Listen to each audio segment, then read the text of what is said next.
Friends, good morning. ఇది Toyota రుమియాన్ vehicle అండి. Odometer వచ్చేసిందే 76,000 తిరిగిండాను. కరెక్ట్గా రెండు సంవత్సరాల 1 నెల అయింది, అంటే 25 నెలలు. 25 నెలలకే టొయోటాలో చూడండి, టొయోటా రుమియాన్ వెహికల్. ఇది రైట్ సైడ్ డోర్ అండి. రైట్ సైడ్ డోర్ లోపల చూడండి ఒకసారి ఎలా పుచ్చిందో. అలాగే ఇది వచ్చేసిందే వెనక డిక్కీ డోర్ అండి. డిక్కీ డోర్ కాడ చూడండి ఎలా పుచ్చిందో. ఈ ప్లేస్లో పుచ్చిందా, సేమ్ ఇటు పక్క కూడా ఇదే ప్లేస్లో పుచ్చింది చూడండి. ఇది ఫ్రంట్ అండి.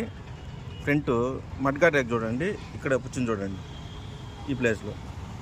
తర్వాత ఇక్కడ రెస్ట్ ఫామ్ అవుతుంది చూడండి. తర్వాత ఇది సెల్ఫ్ మోటార్ అండి.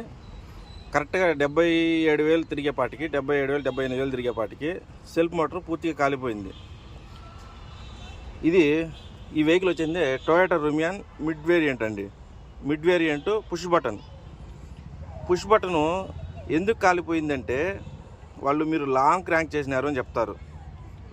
లాంగ్ క్రాంక్ వచ్చేసింది, ఎలా చేస్తారు, ఏ విధంగా చేస్తారు అని అడిగితే, లేదు మీ డ్రైవర్ చెప్పారు మాకు లాంగ్ క్రాంక్ చేసినారని చెప్పేసి.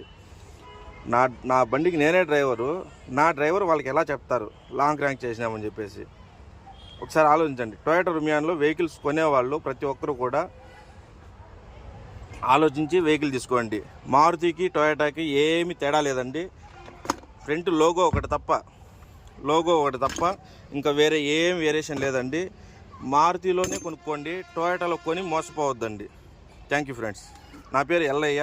తిరుపతి ఓలా ఊబర్లో నేను వెహికల్ రన్ చేస్తూ ఉంటాను. నా పేరు ఆల్మోస్ట్ చాలామందికి తెలుసు. ఇప్పుడు ఉన్నటువంటి పరిస్థితి ఇది అండి.